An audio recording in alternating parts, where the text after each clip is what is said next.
નમસ્કાર દર્શક મિત્રો, તહેલકા સુપરફાસ્ટ ન્યૂઝમાં હું જીતેન્દ્ર ભાયાણી આપનું હાર્દિક સ્વાગત કરું છું। રાજકોટમાં ગઈકાલે શિવસેના દ્વારા છત્રપતિ શિવાજી મહારાજની જન્મ જયંતિ ઉજવાઈ। શિવસેના દ્વારા શિવાજી મહારાજની પ્રતિમાને પુષ્પહાર અર્પણ કરાયા। શિવસેનાના દરેક હોદ્દેદારો રહ્યા ખાસ હાજર। રિપોર્ટર ઉમંગ કોટા। પર્યટન સ્થળ મનાલીમાં થઈ ભારે હિમવર્ષા, તમામ વાહનોને અટલ ટનલ પાસે અટકાવવામાં આવ્યા। ભારે હિમવર્ષાથી રસ્તા થઈ ગયા બંધ। જ્યાં સુધી બરફ નહીં હટાવાય ત્યાં સુધી વાહનોની અવર જવર થઈ બંધ। રિપોર્ટર ઉમંગ કોટા। WWE ના સુપરસ્ટાર જોન સીનાને ગાયું ભોલી સી સુરત હિન્દી ગીત। વિડીયો વાયરલ થતા સૌ કોઈ થયા આશ્ચર્યચકિત। સમગ્ર વિશ્વને ઘેલું લગાડતું ભારતીય સિને જગત। રિપોર્ટર ઉમંગ કોટા। વડોદરામાં એક બાબાએ યોજ્યો દરબાર। મહારાજને પોતાનું નામ બતાવવાની ચેલેન્જ ફેંકતો એક યુવક। ચેલેન્જ ન સ્વીકારાતા યુવકે કર્યો હોબાળો। વિડીયો થયો વાયરલ। રિપોર્ટર ઉમંગ કોટા। સુરત મનપાની સામાન્ય સભા પહેલા આપે કર્યો વિરોધ। હનુમાન ચાલીસા બોલ્યા બાદ આમ આદમી પાર્ટી પ્રવેશી સભામાં। નવતર વિરોધથી સૌ કોઈ થયા આશ્ચર્યચકિત। રિપોર્ટર ઉમંગ કોટા। જગતના તાત થયા મોદીજીથી નારાજ। ડુંગળીના ભાવને લઈને આક્રોશ ઠલવતા ખેડૂતો।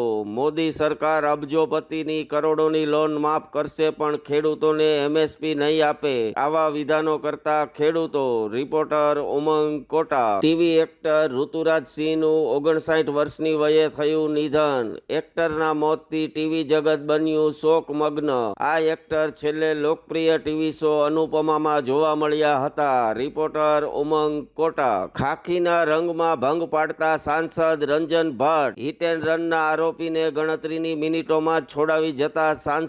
વાલા દવલાની નીતિ સાબિત કરતા સાંસદ। આમ જનતા માટે બધી કલમો લાગુ પડે, સગાવાલાને ઘી કેળા, ચર્ચા તો વિષય। રિપોર્ટર ઉમંગ કોટા। જેતપુર નવાગઢ ભાદરના પુલ નીચે નદીમાં એક તરતી લાશ જોવા મળી। સ્થાનિકોએ કરી પોલીસને જાણ। પોલીસ અને ફાયર ફાઈટરો પહોંચ્યા ઘટના સ્થળે। મૃતકની ઓળખ માટે કરાયા ચક્રો ગતિમાન। રિપોર્ટર હની ગાંધી। મોરબીના ઘૂંટુ પાસે કેમિકલ ઠલાવવા આવેલ ટેન્કરને ઝડપી પાડતા ગ્રામજનો। ડ્રાઈવર ટેન્કર રેઢું મૂકી થઈ ગયો રફુ ચક્કર। ટેન્કરમાં કઈ પ્રકારનું કેમિકલ છે, ચર્ચા તો વિષય। રિપોર્ટર હની ગાંધી।